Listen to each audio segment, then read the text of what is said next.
Welcome to all. എല്ലാവർക്കും secret P എസിലേക്ക് സ്വാഗതം. അപ്പോൾ നമ്മൾ നോക്കാൻ പോകുന്നത് ന്യൂ SCERT 9ാം ക്ലാസ്സിലെ ചാപ്റ്റേഴ്സ് ആണ് കേട്ടോ. നമ്മൾ ഓൾറെഡി കഴിഞ്ഞ ക്ലാസ്സിൽ പറഞ്ഞിട്ടുണ്ടായിരുന്നു അല്ലേ, ഇന്ത്യൻ ജോഗ്രഫി ഫസ്റ്റ് ചാപ്റ്റർ എടുത്തിട്ടുണ്ടായിരുന്നു. അപ്പോൾ അത് നമ്മൾ പകുതി വരെ സ്റ്റോപ്പ് ചെയ്ത് വെച്ചേക്കായിരുന്നു അല്ലേ, കാരണം അതിൽ ഹിമാലയം എന്ന് പറയുന്നത് ഒരു വലിയൊരു ടോപ്പിക്കായ കാരണം നമ്മൾ ആ ഒരു ഹിമാലയം മാത്രം പറഞ്ഞു നിർത്തിയില്ലേ. ഇനി നമുക്ക് നമ്മുടെ പ്രധാനപ്പെട്ട കൃഷി, കാലാവസ്ഥ, അതിനെക്കുറിച്ച് മണ്ണ്, അതിനെക്കുറിച്ചിട്ടൊക്കെ ഉണ്ടോ. ഇന്ത്യയിലെ കൃഷി, കാലാവസ്ഥ, മണ്ണൊക്കെ എപ്പോഴും ചോദിക്കുന്ന ക്വസ്റ്റ്യൻസ് ആണ് അല്ലേ PSC. അപ്പോൾ നമുക്ക് ആ ഒരു ഭാഗം നമുക്ക് നോക്കാം. അപ്പോൾ എല്ലാവർക്കും ഒരിക്കൽ കൂടി നമ്മുടെ ക്ലാസ്സിലേക്ക് സ്വാഗതം. നമ്മുടെ ക്ലാസ്സുകൾ ഇഷ്ടമാണെന്നുണ്ടെങ്കിൽ സബ്സ്ക്രൈബ് ചെയ്യുക, സപ്പോർട്ട് ചെയ്യുക, ലൈക്ക് ചെയ്യുക, കമൻറ്റ് ചെയ്യുക. അതുപോലെ തന്നെ നമ്മുടെ ചാനലിൽ പുതിയ SCERT 5ാം ക്ലാസ്സിലും 5ാം 7ും ചെയ്തിട്ടുണ്ട്. അതുപോലെ തന്നെ 6ാം ക്ലാസ്സിലെയും 8ാം ക്ലാസ്സിലെയും ചാപ്റ്റേഴ്സ് നമ്മൾ ചെയ്യുന്നുണ്ട്. അതുപോലെ തന്നെ പ്രീവിയസ് ക്വസ്റ്റ്യൻ ആൻസേഴ്സ്, PSC ആവർത്തിക്കുന്ന ചോദ്യങ്ങളൊക്കെ നമ്മൾ ചെയ്യുന്നുണ്ട് കേട്ടോ. അപ്പോൾ നമുക്ക് ഇന്നത്തെ ക്ലാസ്സിലേക്ക് പോകാം. ഫസ്റ്റ് പറയുന്നത് എന്താണ്? കാലാവസ്ഥയാണ് കേട്ടോ. അപ്പോൾ നമ്മൾക്ക് ഹിമാലയം എന്ന് പറയുന്ന ടോപ്പിക്ക് നന്നായിട്ട് പഠിച്ച് കഴിഞ്ഞിട്ടുണ്ടായിരിക്കും എന്ന് വിചാരിക്കുന്നു. എല്ലാവരും നമ്മുടെ ക്ലാസ്സുകൾ കണ്ടിട്ടുണ്ടാകുമെന്ന് വിചാരിക്കുന്നു. അപ്പോൾ നമുക്ക് ബാക്കി ഭാഗം നോക്കാം. കാലാവസ്ഥ അല്ലേ, എന്താണ് കാലാവസ്ഥ എന്ന് വെച്ചാൽ എന്താണ്?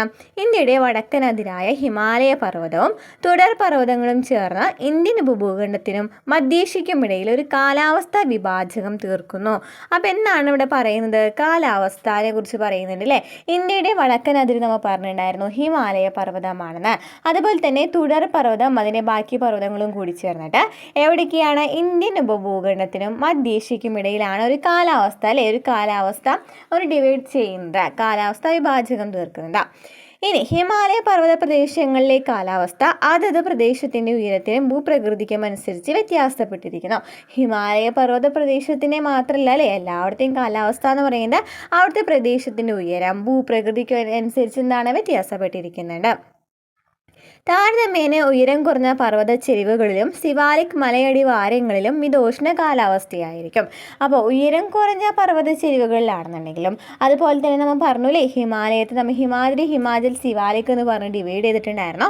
അപ്പോൾ സിവാലിക്കിൽ കൂടുതലായിട്ട് താഴ്വരകളാണ് കാണപ്പെടാമെന്ന് പറഞ്ഞിട്ടുണ്ടായിരുന്നു. ഈ സിവാലിക് മലയടിവാരങ്ങളിലും മിതോഷ്ണ കാലാവസ്ഥയാണ് അല്ലേ, മിതോഷ്ണ കാലാവസ്ഥയാണ്. അപ്പോൾ നമ്മൾ മിതോഷ്ണ കാലാവസ്ഥ, മധ്യരേഖ കാലാവസ്ഥയൊക്കെ നമ്മൾ ഓൾറെഡി ഡീറ്റെയിൽ ആയിട്ട് എടുത്തിട്ടുണ്ട് കേട്ടോ. അപ്പോൾ സിവാലിക് മലയടിവാരങ്ങളിലും എവിടെ എന്തായിരിക്കും? മിതോഷ്ണ കാലാവസ്ഥയായിരിക്കും.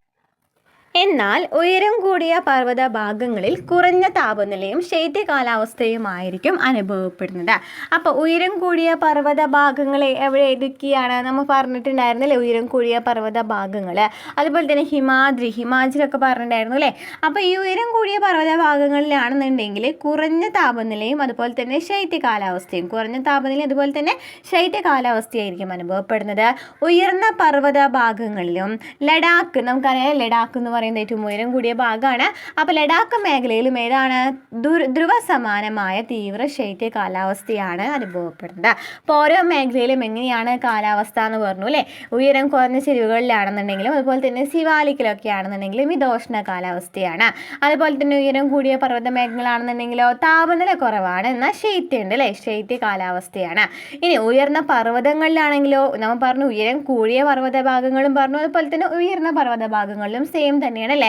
ലഡാക്ക് മേഖലയിലൊക്കെ എന്താണ്? ശൈത്യ കാലാവസ്ഥയുണ്ട്. പക്ഷെ ലഡാക്കിലൊക്കെ ആണെന്നുണ്ടെങ്കിൽ ഉയരം കൂടിയ പർവ്വത ഭാഗങ്ങളിൽ കേട്ടോ, പർവ്വത ഭാഗങ്ങളിലാണെന്നുണ്ടെങ്കിൽ, അതായത് ലഡാക്ക് പോലെയുള്ള സ്ഥലങ്ങളൊക്കെ ഒരു പർവ്വത ഭാഗങ്ങളാണല്ലോ, നമുക്ക് പോകാനായിട്ട് പറ്റുന്ന സ്ഥലങ്ങളാണല്ലോ, അവിടെയൊക്കെ തീവ്ര ശൈത്യ കാലാവസ്ഥയാണ്. എന്നാൽ ഉയർന്ന പർവ്വത നിരകളൊക്കെ ആണെന്നുണ്ടെങ്കിൽ അവിടെ ചെറിയൊരു താപനിലയും അതുപോലെ തന്നെ ശൈത്യ കാലാവസ്ഥയാണ് അനുഭവപ്പെടുന്നത്. ക്ലിയർ ആണല്ലോ. സിവാലിക് മലനിരകളുടെ തെക്കൻ ചെരിവുകളിലും വടക്ക് കിഴക്കൻ ഇന്ത്യയിലും തെക്ക് പടിഞ്ഞാറൻ മൺസൂൺ മഴ ലഭിക്കുന്നുണ്ട്. അപ്പോൾ തെക്ക് പടിഞ്ഞാറൻ മൺസൂൺ മഴ ലഭിക്കുന്നത് എവിടെയൊക്കെയാണ്? സിവാലിക് മലനിരകളുടെ തെക്കൻ ചെരിവുകളിൽ, അതുപോലെ തന്നെ വടക്ക് കിഴക്കൻ ഇന്ത്യയിലും. സിവാലിക് മലനിരകളുടെ തെക്കൻ ചെരിവുകളിലും വടക്ക് കിഴക്കൻ ഇന്ത്യയിലും തെക്ക് പടിഞ്ഞാറൻ മൺസൂൺ മഴയാണ് ലഭിക്കുന്നത്. ഇനി പർവ്വതങ്ങളുടെ ഉയരമേറിയ ഭാഗങ്ങളിൽ മഞ്ഞ് വീഴ്ച സാധാരണമാണ്, നമുക്കറിയാവുന്ന കാര്യമാണ് അല്ലേ. പർവ്വതങ്ങളുടെ ഉയരമേറിയ ഭാഗങ്ങളിലാണെന്നുണ്ടെങ്കിൽ മഞ്ഞ് വീഴ്ച സാധാരണമാണ്. അപ്പോൾ എവിടേക്കാണ് പറഞ്ഞത്? സിവാലിക് മലനിരകളുടെ തെക്കൻ ചെരിവുകളിലും വടക്ക് കിഴക്കൻ ഇന്ത്യയിലും തെക്ക് പടിഞ്ഞാറൻ മൺസൂൺ മഴ ലഭിക്കുന്നുണ്ട്. പർവ്വതങ്ങളുടെ ഉയരമേറിയ ഭാഗങ്ങളിൽ മഞ്ഞ് വീഴ്ച സാധാരണമാണ്. ക്ലിയർ ആയല്ലോ അല്ലേ. അപ്പോൾ നമ്മൾ ഉയരമേറിയ ഭാഗങ്ങൾ പറഞ്ഞു, ഉയരം കുറഞ്ഞ ഭാഗങ്ങൾ പറഞ്ഞു, സിവാലിക്കിന് വടക്കും തെക്കും പറഞ്ഞു. ബംഗാൾ ഉൾക്കടലിൽ നിന്നും വീശുന്ന മൺസൂൺ കാറ്റുകൾ അസം ഹിമാലയത്തിനും പൂർവാഞ്ചൽ കുന്നുകൾക്കുമിടയിലെത്തുമ്പോൾ ഏറെക്കുറെ മുഴുവൻ നീരാവിയും ഈ പ്രദേശത്ത് പെയ്തൊഴിയുന്നു. അപ്പോൾ ബംഗാൾ ഉൾക്കടലിൽ നിന്ന് വീശുന്ന മൺസൂൺ കാറ്റുകളാണെന്നുണ്ടെങ്കിൽ അസം ഹിമാലയത്തിനും പൂർവാഞ്ചൽ കുന്നുകൾക്കും ഇടയിലെ അസം ഹിമാലയത്തിനും പൂർവാഞ്ചൽ കുന്നുകൾക്കും ഇടയിലെത്തുമ്പോൾ ഏറെക്കുറെ മുഴുവൻ നീരാവിയും ഈ പ്രദേശത്ത് പെയ്തൊഴിയുന്നു. അപ്പോൾ ആ ഒരു ഭാഗത്ത് എന്താണ്? നീരാവിയാണ് അല്ലേ? നീരാവിയാണ് പെയ്തൊഴിയുന്നത്. ഏതാണ്? അസം ഹിമാലയത്തിനും പൂർവാഞ്ചൽ കുന്നും പറഞ്ഞിട്ടുണ്ടായിരുന്നു അല്ലേ? കിഴക്കൻ കുന്നുകളൊക്കെ പറഞ്ഞിട്ടുണ്ടായിരുന്നു അല്ലേ? ഏതൊക്കെയായിരുന്നു? ഖാസി, ഗാരോ, ജൈന്തിയ കുന്നുകൾ, നാഗ കുന്നുകൾ ഒക്കെ, മിസോ കുന്നുകൾ, ഇതൊക്കെ എന്താണ്? പൂർവാഞ്ചൽ കുന്നുകളാണ്.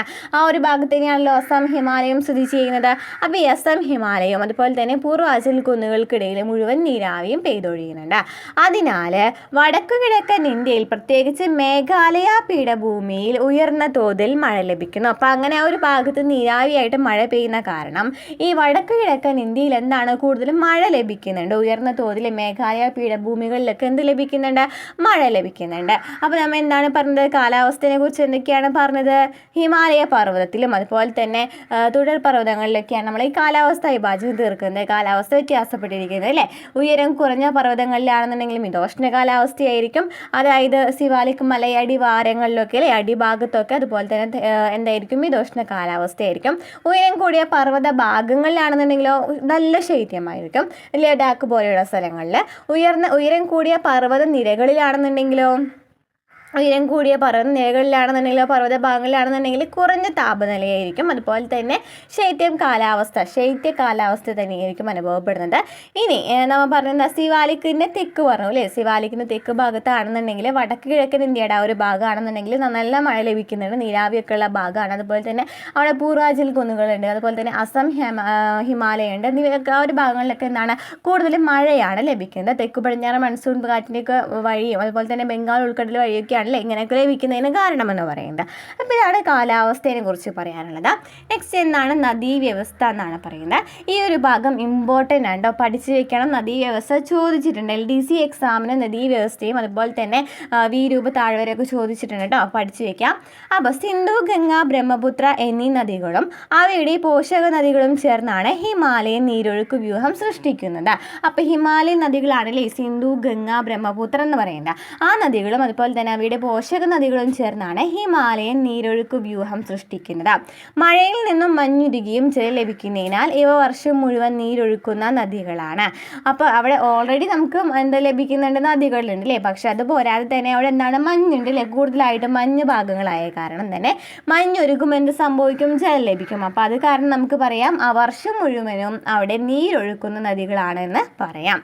പർവ്വത പ്രദേശത്ത് അതിശക്തമായ നീരൊഴുക്കാണ് ഈ നദികൾക്കുള്ളത്. അപ്പോൾ എന്താണ് പറയുന്നത്? പർവ്വത ഭാഗങ്ങളിലാണെന്നുണ്ടെങ്കിൽ നല്ല നീരൊഴുക്കുണ്ട് അല്ലേ? പർവ്വത ഭാഗങ്ങളിലാണെന്നുണ്ടെങ്കിൽ അതിശക്തമായ നീരൊഴുക്കുണ്ട്.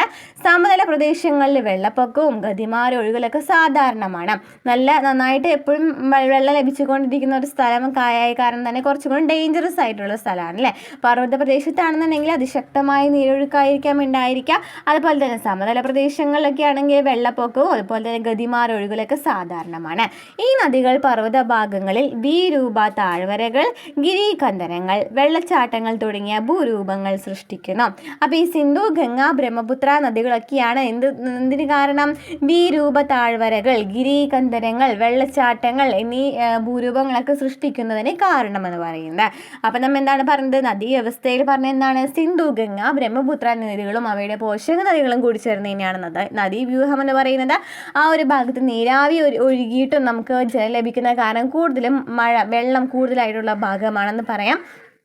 അതുപോലെ തന്നെ മഞ്ഞ് അങ്ങനെ ഒഴുകിയിട്ട് ജലം ലഭിക്കുന്നുണ്ട്. അത് കാരണം ആ ഒരു ഭാഗം എന്താണ്? കുറച്ചും കൂടി നീരൊഴുക്ക് കൂടുതലായിരിക്കും അല്ലേ? ഹിമാലയ ഭാഗങ്ങളൊക്കെ നല്ല നീരൊഴുക്ക് കൂടുതലായിരിക്കും പർവ്വത പ്രദേശങ്ങളിലൊക്കെ. അതുപോലെ തന്നെ സമതല പ്രദേശങ്ങളിലാണെങ്കിൽ വെള്ളപ്പൊക്കമൊക്കെ ഉണ്ടാകാനായിട്ട് ചാൻസ് ഉണ്ട്. അങ്ങനെ അവിടെ ഒരു വീരൂപ താഴ്വരകളും ഗിരികന്ധരങ്ങളും വെള്ളച്ചാട്ടങ്ങളും എന്ന് പറയുന്നതൊക്കെ ഒരു ഭൂരൂപങ്ങളാണ്. അതൊക്കെ സൃഷ്ടിക്കുന്നുണ്ട്. ഇനി എന്താണ് വെള്ളച്ചാട്ടം എന്ന് പറയുന്നത്? വെള്ളച്ചാട്ടം എന്ന് വെച്ചാൽ നമുക്ക് എന്താണെന്നറിയാം. പക്ഷെ നമുക്ക് ഈ വെള്ളച്ചാട്ടത്തിനെ കുറിച്ച് കുറിച്ചിട്ട് കറക്റ്റ് ഒരു സെൻറ്റൻസ് ഉണ്ട് കേട്ടോ. നദിയുടെ ഒഴുക്കിനടിയിൽ ഉയരത്തിൽ നിന്നും നദീജലം കുത്തനെ താഴേക്ക് പതിക്കുന്നതിനെയാണ് വെള്ളച്ചാട്ടം എന്ന് പറയുന്നത്. നദിയുടെ ഒഴുക്കിനിടയിൽ ഉയരത്തിൽ നിന്നും നദീജലം കുത്തനെ താഴേക്ക് പതിക്കുന്നതിനെയാണ് വെള്ളച്ചാട്ടം എന്ന് പറയുന്നത്. നദിയുടെ സഞ്ചാരപാതയിൽ ഉറപ്പ് കുറഞ്ഞ ശിലകൾ കൂടുതലായി അപരദന വിധേയമാകുന്നതാണ് വെള്ളച്ചാട്ടങ്ങൾ രൂപപ്പെടാൻ കാരണം. അപ്പോൾ വെള്ളച്ചാട്ടങ്ങൾ രൂപപ്പെടാൻ കാരണം എന്താണ്? നദിയുടെ സഞ്ചാരപാതയിൽ ഉറപ്പ് കുറഞ്ഞ ശിലകൾ കൂടുതലായിട്ട് അപരദന വിധേയമാകും. എന്താണ് പറഞ്ഞത്? നദിയുടെ സഞ്ചാരപാതയിൽ ഉറപ്പ് കുറഞ്ഞ ശിലകൾ കൂടുതലായിട്ട് അപരദന വിധേയമാകും. നദിയുടെ സഞ്ചാരപാതയിൽ ഉറപ്പ് കുറഞ്ഞ ശിലകൾ കൂടുതലായിട്ട് അപരദന വിധേയമാകും. അപ്പോഴാണ് വെള്ളച്ചാട്ടങ്ങൾ രൂപപ്പെടുന്നത്. അപ്പോൾ വെള്ളച്ചാട്ടത്തെക്കുറിച്ച് നമ്മൾ എന്തൊക്കെ പറഞ്ഞു? നദിയുടെ ഒഴുക്കിനിടയിൽ ഉയരത്തിൽ നിന്നും നദീജലം കുത്തനെ താഴേക്ക് പതിക്കുന്നതിനാണ് വെള്ളച്ചാട്ടം എന്ന് പറയുന്നത്. നദിയുടെ സഞ്ചാരപാതയിൽ ഉറപ്പ് കുറഞ്ഞ ശിലകൾ കൂടുതലായിട്ട് അപരദന വിധേയമാകും. അതിനെയാണ് വെള്ളച്ചാട്ടങ്ങൾ രൂപപ്പെടുന്നതിന് കാരണം എന്ന് പറയുന്നത്. ഇനി എന്താണ് വിരൂപ താഴ്വര എന്ന് വെച്ചാൽ? നദി ഒഴുകുമ്പോൾ വശങ്ങളിലെ അപരദനം മൂലം വീതി വർദ്ധിക്കുകയും നദീതടത്തിലെ അടിത്തട്ടിലെ അപരദനം മൂലം ആഴം വർദ്ധിക്കുകയും ചെയ്യുന്നു. എന്താ പറഞ്ഞത്? നദി ഒഴുകുകയാണെന്നുണ്ടെങ്കിൽ, ഒരു നദി ഒഴുകിക്കൊണ്ടിരിക്കുകയാണ്, അപ്പോൾ ഒരു അപരദനം സംഭവിക്കുമ്പോൾ ഈ വശങ്ങളിൽ അപരദനം സംഭവിക്കുകയാണെന്നുണ്ടെങ്കിൽ വീതി വർദ്ധിക്കും. അതുപോലെ തന്നെ അടിത്തട്ടിലേക്ക് പോകുകയാണെന്നുണ്ടെങ്കിൽ ആഴം വർദ്ധിക്കും. സൈഡിലൂടെ പോവുകയാണെന്നുണ്ടെങ്കിൽ വീതി വർദ്ധിക്കും. അടിത്തട്ടിൽ പോവുകയാണെന്നുണ്ടെങ്കിൽ എന്ത് സംഭവിക്കും? ആഴം വർദ്ധിക്കും. ഈ പ്രവർത്തനങ്ങളാൽ ചെരിഞ്ഞ വശങ്ങളോട് കൂടിയ നദീ താഴ്വരകൾ രൂപപ്പെടുന്നു. ഇവ ഇംഗ്ലീഷ് അക്ഷരമാലയിൽ വി അക്ഷരത്തിനോട് സാദൃശ്യമുള്ളതിനാലാണ് വിരൂപ താഴ്വര എന്നറിയപ്പെടുന്നത്. അപ്പം ഇങ്ങനെ, അതായത് നമ്മൾ വശങ്ങളിലൂടെ പോവുകയാണെന്നുണ്ടെങ്കിൽ അവിടെ ആഴം കുറവായിരിക്കും അല്ലേ? വശങ്ങളിൽ പോവുകയാണെന്നുണ്ടെങ്കിൽ വീതി വർദ്ധിക്കുകയാണ് ചെയ്യുന്നത്. അതുപോലെ തന്നെ കുത്തനെ പോകുകയാണെങ്കിൽ നമുക്കറിയാമല്ലോ, ഇപ്പം നമുക്ക് കുത്തനെ വെള്ളച്ചാട്ടമൊക്കെ വീഴുകയാണെന്നുണ്ടെങ്കിൽ ആ ഒരു ഭാഗം ആഴം കൂടുതൽ ചെയ്യുന്നത്. അപ്പം അങ്ങനെ ആഴം കൂടുന്നു. അപ്പോൾ ഈ ഇങ്ങനെ ചെരിഞ്ഞ വശങ്ങളിൽ പോകുകയാണെന്നുണ്ടെങ്കിൽ വീതി വർദ്ധിക്കും. അടിത്തട്ടിൽ പോവുകയാണെന്നുണ്ടെങ്കിൽ അപരദനം മൂലം എന്ത് സംഭവിക്കും? ആഴം വർദ്ധിക്കും. അങ്ങനെയാണ് അവിടെ വി രൂപ താഴ്വരകൾ രൂപപ്പെടുന്നത്. ഇത് ഇംഗ്ലീഷ് അക്ഷരമാലയോട് കുറച്ച് വീട് ഇതുള്ള കാരണമാണ്, സാമ്യമുള്ള കാരണമാണ് വി രൂപ താഴ്വര എന്നറിയപ്പെടുന്നത്. അങ്ങനെ ചെരിഞ്ഞ വശങ്ങളോട് കൂടിയ നദീ താഴ്വരകൾ രൂപപ്പെടുന്നു. ഓക്കെ ആണല്ലോ. അപ്പോൾ അതാണ് വെള്ളച്ചാട്ടം എന്ന് പറയുന്നതും വി രൂപ താഴ്വര എന്ന് പറയുന്നതും. അപ്പോൾ നമുക്ക് നദികളെ കുറിച്ച് നൽകിയിട്ടുണ്ട് അല്ലേ? ഹിമാലയ നദികൾ എന്ന് പറയുന്നത് നല്ല ഡാർക്ക് ബ്ലൂ കളറിനെയാണ് ഹിമാലയ നദികൾ എന്ന് പറയുന്നത്. ലൈറ്റ് കളറൊക്കെ ആണെന്നുണ്ടെങ്കിൽ അത് എന്താണ്? ഉപദ്വീപീയ നദികളാണ്. പിന്നെ എന്താണ്? ട്രാൻസ് ഹിമാലയം എന്ന് പറയുന്നത് നൽകിയിട്ടുണ്ട് അല്ലേ? ട്രാൻസ് ഹിമാലയം ഏതൊക്കെയാണ്? ട്രാൻസ് ഹിമാലയം എന്ന് പറയുന്നത് ട്രാൻസ് ഹിമാലയം നൽകിയിട്ടുണ്ട്. അതുപോലെ തന്നെ കിഴക്കൻ ഹിമാലയം, ഖാസിഗാര, ജൈനി കുന്നുകളൊക്കെ നൽകിയിട്ടുണ്ട്. ഹിമാലയം നൽകിയിട്ടുണ്ട് അല്ലേ? നമ്മൾ പറഞ്ഞ ഹിമാദ്രി, ഹിമാചൽ, സിവാലിക് എന്നിവയൊക്കെ എന്താണ്? ഹിമാലയത്തിൽ നൽകുന്നവയാണ്. അതുപോലെ തന്നെ എന്താണ്? ട്രാൻസ് ഹിമാലയം എന്ന് വെച്ചാൽ കാരക്കോറം, ലഡാക്ക്, സസ്കർ എന്നിവയൊക്കെ എന്താണ്? ട്രാൻസ് ഹിമാലയമാണ്. നമ്മൾ കഴിഞ്ഞ ചാപ്റ്ററിൽ പറഞ്ഞിട്ടുണ്ടായിരുന്നു അല്ലേ? ഹിമാലയ നദികൾ എന്ന് പറഞ്ഞാൽ ഏതൊക്കെയാണ്? സിന്ധു, ഗംഗ, ബ്രഹ്മപുത്രയാണ് ഹിമാലയ നദികളല്ലേ? അതുപോലെ തന്നെ ഉപദ്വീപീയ നദികളാണല്ലേ ഈ മാഹി നദി, ലൂണി നദി എന്നൊക്കെ പറയുന്നത്, ചമ്പൽ, കെൻ നദി, സോൺ നദി എന്നൊക്കെ പറയുന്നതൊക്കെ എന്താണ്? ഉപദ്വീപീയ നദികളാണ്. ഇനി ട്രാൻസ് ഹിമാലയം എന്ന് പറയുന്നത് ഏതൊക്കെയാണ്? കാരക്കോറം, ലഡാക്ക്, സസ്കർ എന്നിവയൊക്കെ എന്താണ്? ട്രാൻസ് ഹിമാലയമാണ്. ഇനി എന്തൊക്കെയാണ് പറഞ്ഞിട്ടുണ്ടായിരുന്നത്? ഹിമാലയം പറഞ്ഞിട്ടുണ്ടായിരുന്നില്ലേ? ഹിമാലയത്തെ ഹിമാദ്രി, ഹിമാചൽ, സിവാലിക് എന്നൊക്കെ പറഞ്ഞ് ഡിവൈഡ് ചെയ്യാമെന്ന് പറഞ്ഞിട്ടുണ്ടായിരുന്നു. ഓക്കെ. പിന്നെ നമ്മൾ കിഴക്കൻ ഹിമാലയം പറഞ്ഞിട്ടുണ്ടായിരുന്നു. ഖാസിഗാര, നാഗ കുന്നുകൾ, മിസോ കുന്നുകൾ എന്നിവയൊക്കെ എന്താണ്? കിഴക്കൻ കുന്നുകളാണെന്ന് പറഞ്ഞിട്ടുണ്ടായിരുന്നു. ഓക്കെ. അപ്പം മാനസ സരോവർ തടാകത്തിനടുത്ത് ബൊഗാർച്ചു ഹിമാനിയിൽ നിന്നും ഉത്ഭവിക്കുന്ന സിന്ധു നദിയും ഇതിൻ്റെ പോഷക നദികളുമാണ് വടക്ക് പടിഞ്ഞാറൻ ഹിമാലയത്തിലെ പ്രധാന നീരൊഴുക്ക് വ്യൂഹം എന്ന് പറയുന്നത്. അപ്പോൾ ഇവിടെ നമുക്ക് എന്ത് ക്വസ്റ്റ്യൻ കിട്ടി? വടക്ക് പടിഞ്ഞാറൻ ഹിമാലയത്തിലെ പ്രധാന നീരൊഴുക്ക് വ്യൂഹങ്ങൾ ഏതൊക്കെയാണ്? ഏതാണ്? സിന്ധു നദിയും അതിൻ്റെ പോഷക നദികളുമാണ്. ഇനി സിന്ധു നദി ഉത്ഭവിക്കുന്ന എവിടെ നിന്നാണ്? മാനസ സരോവർ തടാകത്തിനടുത്ത് ബൊക്കാർച്ചു ഹിമാനിയിൽ നിന്നാണ്. മാനസ സരോവർ തടാകത്തിനടുത്ത് ബൊക്കാർച്ചു ഹിമാനിയിൽ നിന്നാണ് സിന്ധു നദിയും അതിനെ പോഷക നദികളും ഉത്ഭവിക്കുന്നത്. ഓക്കെ ആണല്ലോ. നെക്സ്റ്റ്, ഗംഗോത്രി ഹിമാനിയിലെ ഗോമുഖിൽ നിന്ന് ഉത്ഭവിക്കുന്ന ഗംഗാ നദിയും അതിൻ്റെ പോഷക നദികളായ യമുന, ഗാഘര, ഗണ്ഡക്, കോസി തുടങ്ങിയവയുമാണ് ഉത്തരാഖണ്ഡ്, നേപ്പാൾ ഹിമാലയത്തിലെ പ്രധാന നദികൾ എന്ന് പറയുന്നത്. അപ്പോൾ ഉത്തരാഖണ്ഡ്, നേപ്പാൾ, ഹിമാലയം നമ്മൾ കഴിഞ്ഞ ചാപ്റ്ററിൽ പഠിച്ചിട്ടുണ്ടായിരുന്നു അല്ലേ? 3 ഹിമാലയങ്ങളെ പഠിച്ചിട്ടുണ്ടായിരുന്നു. അപ്പോൾ ഉത്തരാഖണ്ഡ്, നേപ്പാൾ ഹിമാലയത്തിലെ പ്രധാന നദികൾ എന്ന് പറയുന്നത് ഏതൊക്കെയാണ്? ഗംഗയും അതിൻ്റെ പോഷക നദികളുമാണ്. ഇനി ഗംഗ ഉത്ഭവിക്കുന്നത് ഉത്ഭവിക്കുന്നത് എവിടെ നിന്നാണ്? ഗംഗോത്രി ഹിമാനിയിലെ ഗോമുഖിൽ നിന്നാണ് ഗംഗ ഉത്ഭവിക്കുന്നത്. ഗംഗയുടെ പോഷക നദികൾ ഏതൊക്കെയാണ്? യമുന, ഗാഗ്ര, കണ്ടക്, കോസി എന്നിവയൊക്കെ എന്താണ്? ഏതൊക്കെയാണ്? ഗംഗയുടെ പോഷക നദികളാണ്. നെക്സ്റ്റ്, കിഴക്കൻ ഹിമാലയത്തിലെ നദീവ്യൂഹം എന്ന് വെച്ചാൽ ഏതൊക്കെയാണ്?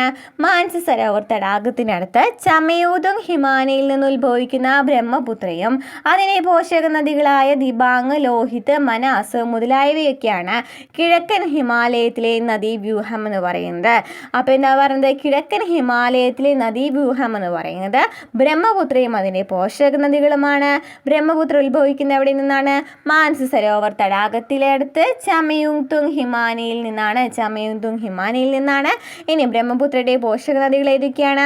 ദിബാങ്, ലോഹിത്, മാനസ് എന്നിവയൊക്കെയാണ് എന്തിനെ? കിഴക്കൻ ഹിമാലയത്തിലെ നദീവ്യൂഹമായ ബ്രഹ്മപുത്ര നദിയുടെ പോഷക നദികൾ. ക്ലിയർ ആയല്ലോ? അപ്പോൾ നമ്മൾ എന്തൊക്കെയാണ് പറഞ്ഞത് ഒന്നുകൂടി പറഞ്ഞു നോക്കാം. വടക്ക് പടിഞ്ഞാറൻ ഹിമാലയത്തിലെ പ്രധാന നീരൊഴുക്ക് വ്യൂഹങ്ങളാണ്. വടക്ക് പടിഞ്ഞാറ് ഭാഗത്താണല്ലേ സിന്ധു നദിയൊക്കെ കാണുന്നത്. അപ്പോൾ സിന്ധു, ഗംഗ, ബ്രഹ്മപുത്ര എന്ന് പറയുന്നത് വടക്ക് പടിഞ്ഞാറൻ നദീവ്യൂഹമാണ്. സിന്ധുവിൻ്റെ പോഷക നദികൾ ഏതൊക്കെയാണ് നമുക്കറിയാം. ജലം, ചിനാബ്, രവി, ബിയാസ്, സത്ലജ് എന്നിവയൊക്കെ സിന്ധുവിൻ്റെ പോഷക നദികളാണ്. അതുപോലെ തന്നെ സിന്ധുവിന് ഉണ്ടോ? ഗംഗ, ബ്രഹ്മപുത്ര എന്നില്ല, സിന്ധു ആണ്. ഓക്കെ, സിന്ധു നദിയും അതിൻ്റെ പോഷക നദികളാണ് ഈ വടക്ക് പടിഞ്ഞാറൻ പ്രധാന ഹിമാലയത്തിലെ പ്രധാന നീരൊഴുക്ക് വ്യൂഹങ്ങൾ എന്ന് പറയുന്നത്. ഇനി സിന്ധു നദി ഉത്ഭവിക്കുന്ന എവിടെ നിന്നാണ്? മാൻസ് സരോവർ തടാകത്തിലെ ബക്കാർച്ചു ഗ്ലേഷ്യറിൽ നിന്നാണ്. ഓക്കെ, അത് വടക്ക് പടിഞ്ഞാറ് അല്ലേ. ഇനി എന്താ പറയുന്നത്? ഉത്തരാഖണ്ഡ്, നേപ്പാൾ, ഹിമാലയത്തിലെ പ്രധാന നദികൾ ഏതൊക്കെയാണ്? ഗംഗയാണ് അല്ലേ. ഗംഗയാണ്. ഗംഗ. അപ്പോൾ നമ്മൾ ഹിമാലയ നദികൾ ഏതൊക്കെയാണെന്ന് പറഞ്ഞിട്ടുണ്ടായിരുന്നു അല്ലേ. എന്തൊക്കെയാണ് പറഞ്ഞിട്ടുണ്ടായത്? സിന്ധു, അതുപോലെ തന്നെ ഗംഗ, ബ്രഹ്മപുത്ര എന്നിവയൊക്കെ എന്താണ്? പ്രധാന ഹിമാലയ നദികളായിരുന്നു. ഇതിൽ ഓരോ നദികളും ഓരോ വ്യൂഹത്തിലാണ് പെട്ടിരിക്കുന്നത്. വടക്ക് പടിഞ്ഞാറ് ഭാഗത്താണല്ലേ, നമുക്കറിയാലേ വടക്ക് പടിഞ്ഞാറ് ഭാഗത്തൊക്കെ ആയിട്ടാണ് സിന്ധു നദി വരുന്നത് അല്ലേ. നോക്കി സിന്ധു നദി വരുന്നത് ഏതാണ്? വടക്ക് പടിഞ്ഞാറ് ഭാഗത്തായിട്ടാണ് സിന്ധു നദി വരുന്നത്.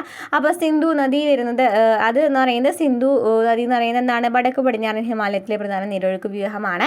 നെക്സ്റ്റ് നമ്മൾ പറഞ്ഞത് എന്താണ്? ഉത്തരാഖണ്ഡ്, നേപ്പാൾ, ഹിമാലയത്തിലെ പ്രധാന നദികളാണ് പറഞ്ഞത് അല്ലേ. ഗംഗയാണ് നമ്മൾ പറഞ്ഞത് എന്ന് പറയുന്നത് ഉത്തരാഖണ്ഡ്, നേപ്പാൾ, ഹിമാലയ അല്ലേ. ഇതിന് നമ്മൾ ഡിവൈഡ് ചെയ്ത് പറഞ്ഞിട്ടുണ്ടായിരുന്നു ഉത്തരാഖണ്ഡ്, നേപ്പാൾ, ഹിമാലയ എന്ന് പറയുന്നത്. അപ്പോൾ ഗംഗാ നദി വരുന്നത് എവിടെയാണ്? ഉത്തരാഖണ്ഡ്, നേപ്പാൾ, ഹിമാലയത്തിലാണ് എന്ത് വരുന്നത്? ഗംഗാ നദി വരുന്നത്. ഓക്കെ ആണല്ലോ.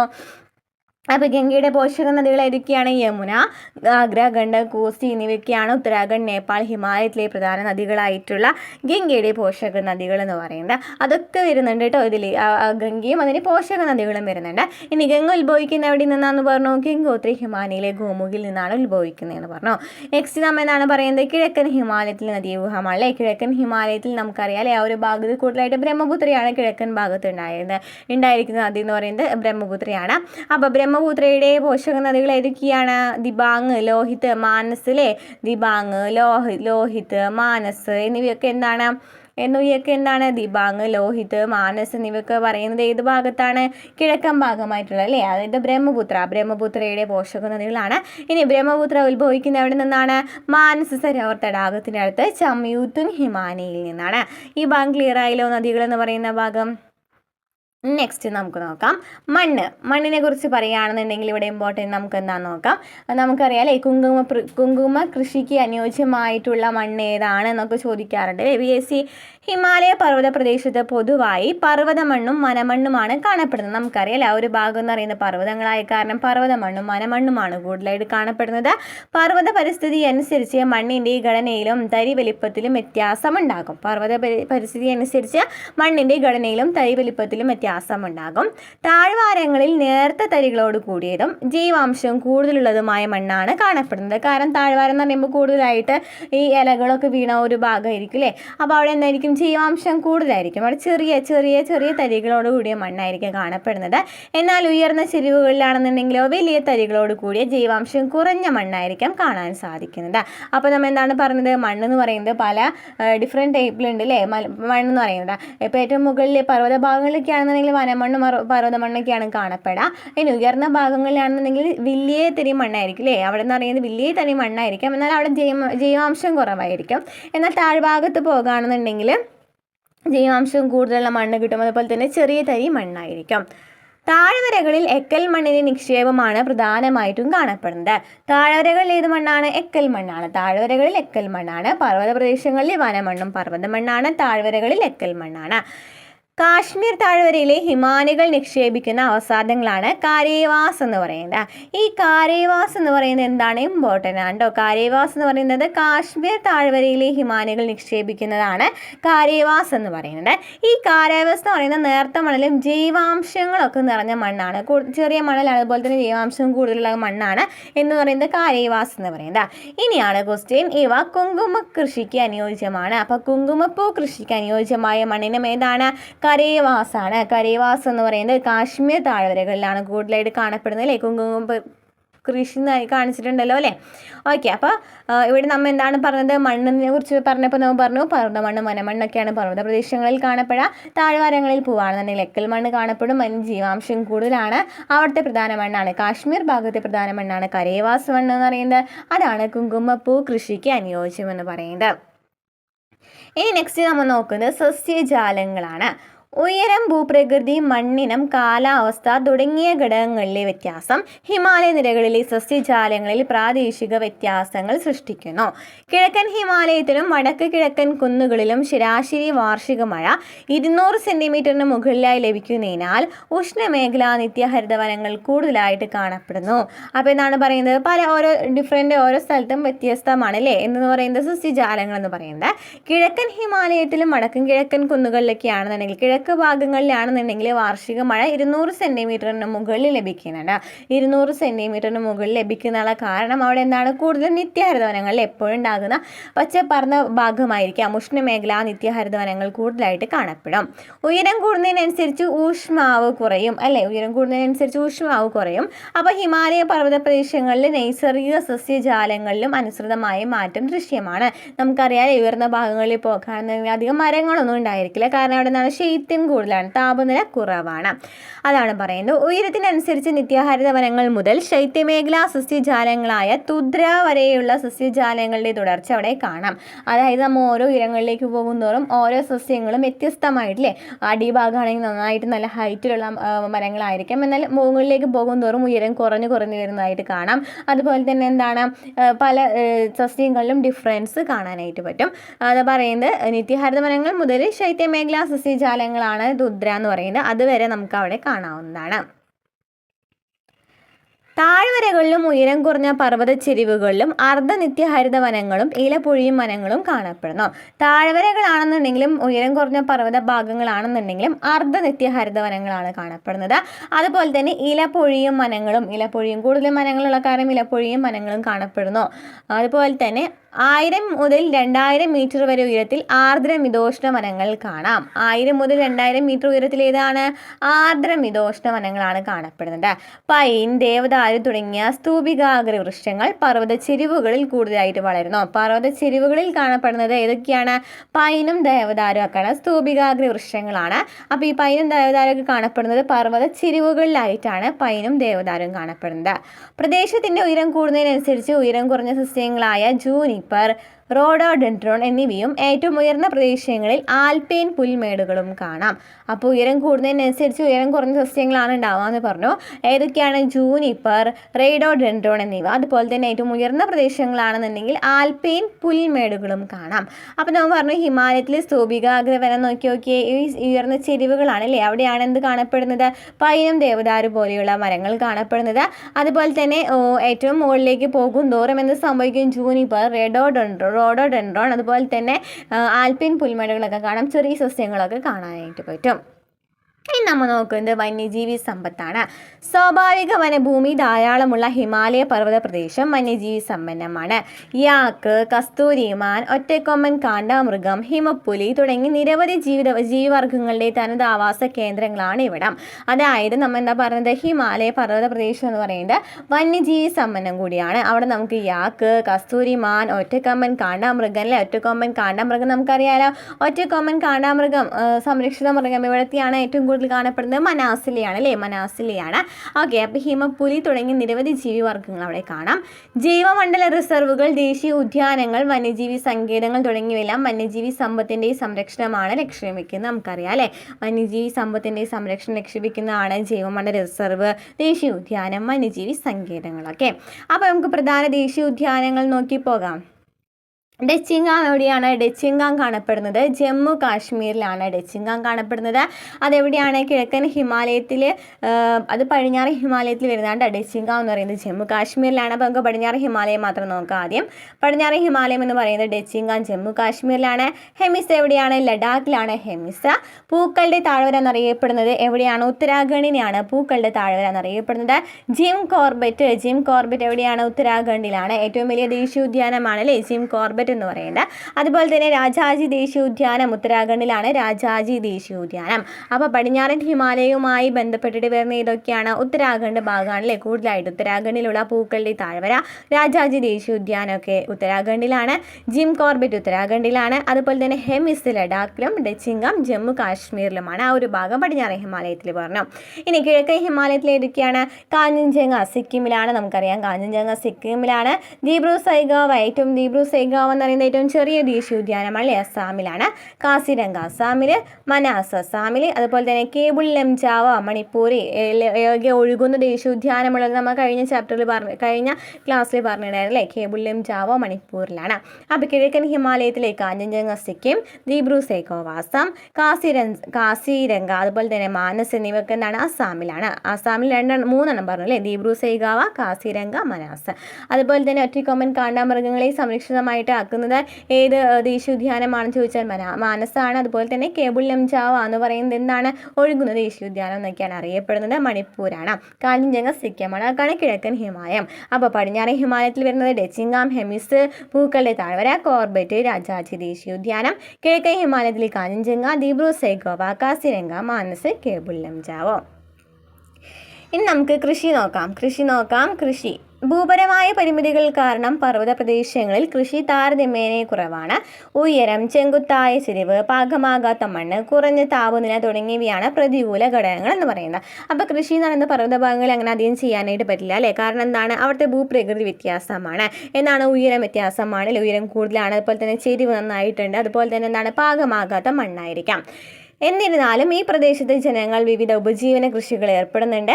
പർവ്വത ചെരിവുകൾ തട്ടുകളായി തിരിച്ച് ഓരോ പ്രദേശത്തിനും അനുയോജ്യമായ വിളകൾ കൃഷി ചെയ്യുന്നുണ്ട്. അപ്പോൾ കറക്റ്റായിട്ട് കൃഷി ചെയ്യാൻ പറ്റുന്ന സ്ഥലമല്ല എന്നുണ്ടെങ്കിലും ഇവിടെ നോക്കി തട്ടായിട്ട് അല്ലേ, തട്ടായിട്ട് ഇവിടെ നോക്കി കൃഷി ചെയ്യുന്നത് കാണാലോ അല്ലേ. തട്ടായിട്ട് കൃഷി ചെയ്യുന്നുണ്ട്. നെല്ല്, പയറുവർഗ്ഗങ്ങൾ, ഉരുളക്കിഴങ്ങ് എന്നിവ മഴക്കാലത്തും ഗോതമ്പ്, മിതോഷ്ണ പഴവർഗ്ഗങ്ങൾ എന്നിവ വസന്തകാലത്തും കൃഷി ചെയ്യുന്നുണ്ട്. അപ്പോൾ ഇത്രയൊക്കെ പ്രതികൂല ഘടകങ്ങൾ ഉണ്ടെന്നുണ്ടെങ്കിലും അവരെന്ത് ചെയ്യുന്നുണ്ട്? തട്ടുകളായിട്ട് കൃഷി ചെയ്യുന്നുണ്ട്. ഏതൊക്കെയാണ്?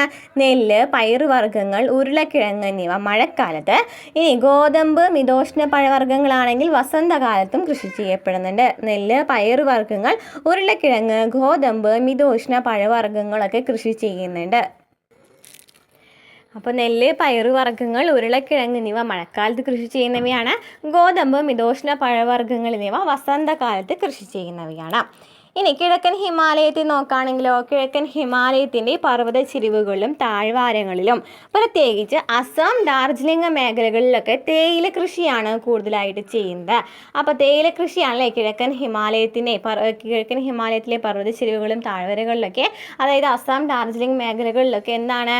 തേയില കൃഷിയാണ് കൂടുതലായിട്ട് ചെയ്യുന്നത്.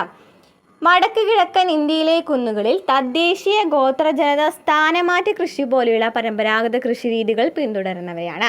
അപ്പോൾ വടക്ക് കിഴക്കൻ ഇന്ത്യയിലെ കുന്നുകളിലാണെന്നുണ്ടെങ്കിലോ ഈ ഗോത്രജനതയായിരിക്കും അവിടെ കൂടുതലായിട്ട് ഉണ്ടായിരിക്കുക. ആ ഒരു പരമ്പരാഗത കൃഷി രീതികളാണ് അവിടെ ചെയ്യുന്നത്.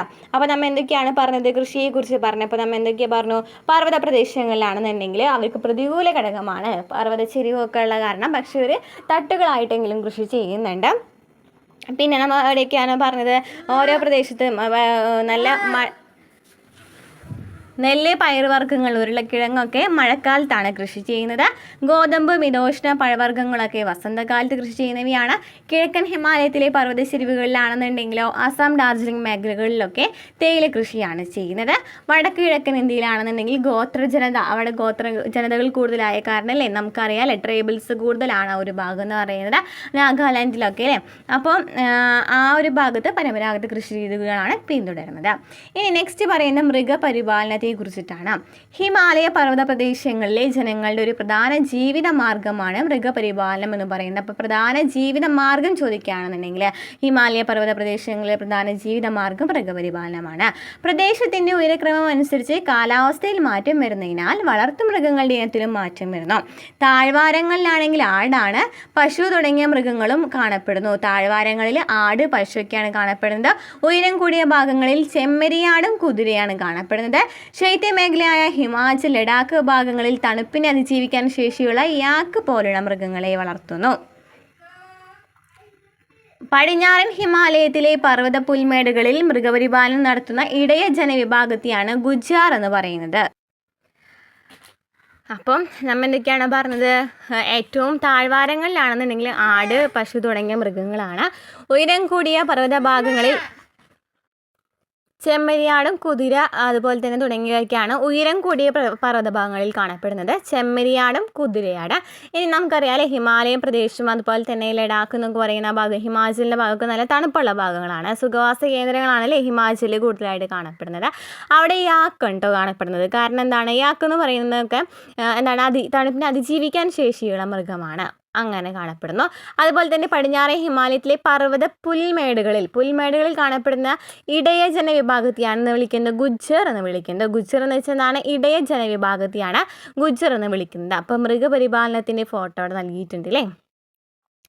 ഇനി നമ്മൾ നോക്കാൻ പോകുന്നത് എന്താണ്? ടൂറിസത്തെ കുറിച്ചിട്ടാണ് കുറിച്ചിട്ട് ഭൂപ്രകൃതി സവിശേഷതകൾ അനുകൂലമായതിനാൽ ഹിമാലയ പ്രദേശങ്ങൾ വിനോദസഞ്ചാരത്തിനേറെ സാധ്യതയുള്ള ഒരു വരുമാനദായകമായ മേഖലയായിട്ട് മാറിയിട്ടുണ്ട്. തീർത്ഥാടനവുമായി ബന്ധപ്പെട്ട യാത്രകളാണ് ഈ മേഖലകളിലെ ടൂറിസം വികസനത്തിന് തുടക്കമിട്ടത്. കൈലാസം, മാനസ സരോവരം, അമർനാഥ്, ഹേമകുണ്ട് സാഹിബ് തുടങ്ങിയ നിരവധി തീർത്ഥാടന കേന്ദ്രങ്ങൾ ഹിമാലയ പർവ്വത ഭാഗങ്ങളിലുണ്ട്. അപ്പോൾ എന്താണ്? കൂടുതലും ആ ഭാഗങ്ങൾ ടൂറിസത്തിന് കാരണമായിട്ടുള്ള ഭാഗങ്ങൾ എന്ന് പറയുന്നത് എന്താണ്? കൂടുതലും തീർത്ഥാടക കേന്ദ്രങ്ങളാണല്ലേ. കൈലാസം, മാനസ സരോവരം. അപ്പോൾ കൈലാസം, മാനസ സരോവരം, അമർനാഥ്, ഹേമകുണ്ട് സാഹിബ് ഒക്കെ എന്താണ്? തീർത്ഥാടന കേന്ദ്രങ്ങളാണ്. നൂറ്റാണ്ടുകൾക്ക് മുമ്പ് തന്നെ ഇവിടങ്ങളിലേക്ക് സഞ്ചാരികൾ എത്തിയിരുന്നു. 19-ാം നൂറ്റാണ്ടിൽ ബ്രിട്ടീഷുകാർ ഹിമാലയ പർവ്വത പ്രദേശങ്ങളിലെ അനുകൂല കാലാവസ്ഥ തിരിച്ചറിഞ്ഞ് ഇവിടങ്ങളിൽ സുഖവാസ കേന്ദ്രങ്ങൾ വികസിപ്പിച്ചു. അതോടുകൂടിയാണ് ടൂറിസം വികസനത്തിന് 2ാം ഘട്ടം ആരംഭിച്ചത്. അപ്പോൾ ആദ്യം തന്നെ അവിടെ തീർത്ഥാടകരാണല്ലേ പോയിരുന്നത്. കാരണം കൈലാസം, മാനസ സരോവർ, അമർകുണ്ട് സാഹിബൊക്കെ ഉണ്ടായിരുന്നു. അതിനുശേഷം 2ാം ഘട്ടം എന്ന് പറയുന്നത് ഈ ബ്രിട്ടീഷുകാർ ആ ഒരു ഭാഗം കണ്ടപ്പോൾ ടൂറിസത്തിന് കൂടുതലായിട്ട് പ്രാധാന്യം കൊടുത്തു. ഷിംല, ഡാർജിലിംഗ്, ഷില്ലോങ്, അൽമോറ, റാണി ഗേറ്റ്, മുസോറി, നൈനിത്താൽ തുടങ്ങിയൊക്കെ റിസോർട്ട് പട്ടണങ്ങളാണ് അല്ലേ. ഷിംല, ഡാർജിലിംഗ്, അതുപോലെ തന്നെ ഷില്ലോങ്, അൽമോറ, റാണിഗേറ്റ്, മുസോറി, നൈനിത്താൽ തുടങ്ങിയൊക്കെ എന്താണ് റിസോർട്ട് പട്ടണങ്ങളാണ്.